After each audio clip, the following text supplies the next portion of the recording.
Hello everyone, today I am going to tell you about a super cool activity, and that is a pattern activity. Me and my students were telling about some patterns in our school. We locate everywhere on new flowers, tree, building, structure, and even the sky.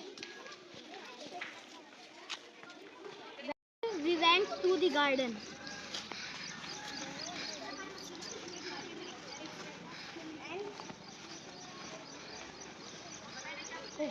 Oh wow! They used zigzag lines.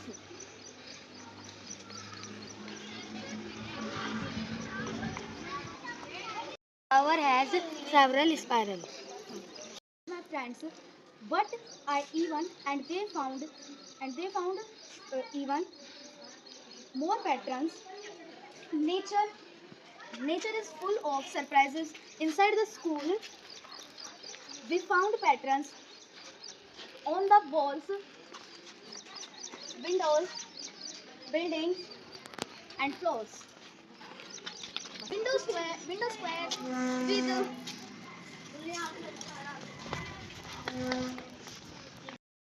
patterns. The floor had honeycomb that, like patterns too. Going to a pattern hunt in nature, building in clouds. Creative to explore patterns all around me. Maybe I even used to pattern of my own. So we learn to be creatively and absorb carefully. These skills help in our